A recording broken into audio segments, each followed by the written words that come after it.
cyane mwe mukomeje gutega guhanga amaso 51 TV, ukaba ushobora kudukurikira kuri TikTok, YouTube ndetse na WhatsApp.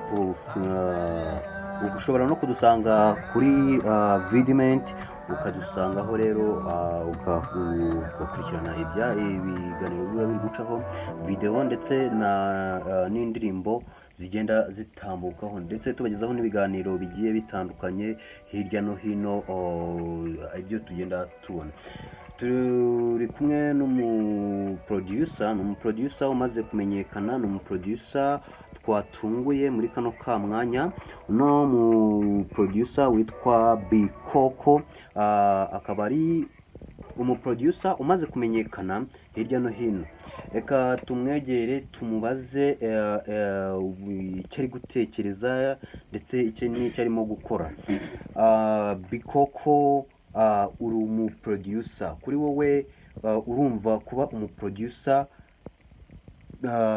bikungura iki mu buzima bwawe? Kuba umuproducer mu buzima bwanjye, mbere ya byose kamanza nsohoze abafana banjye. Kuri njyewe ubuproducer bumfatiye runini cyane, kuko burantunze, bunyishyurira ishuri, ndi kwiga kaminuza. Ikindi burimo gutuma kabisa ubuzima bwanjye bukomera, mbaho neza cyane. Nk'uko mubibona rero, njye nkora ubuproducer, nkoresha telefone. Mu buzima bwanjye nakuze nkunda ikintu cyitwa umuziki.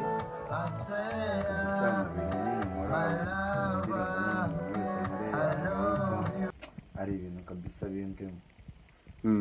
Ubu se kuri wowe ntago ugira abantu baguca intege muri ubu producer ukora?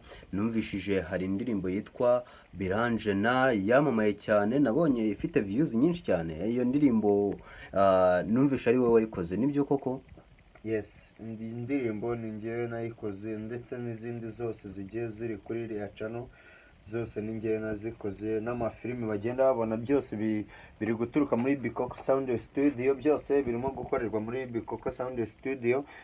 Ahangaha niho mujya mwumva rero muri Bikoko Sound Studio, gusa ibindi byuma dukoresha babijyanye, kuko hari undi mutipe ndi kwigisha gukora, hari undi muntu yagiye gukorera gutya live.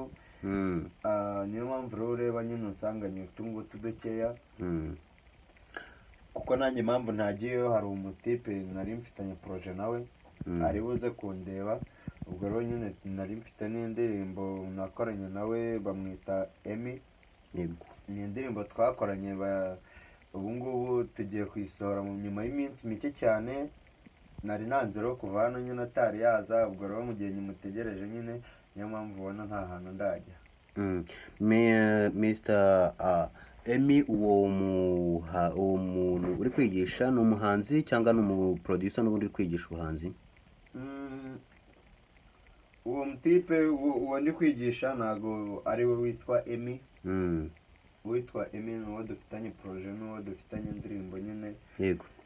Hari indirimbo dufitanye ebyiri, y'Imana n'isanzwe.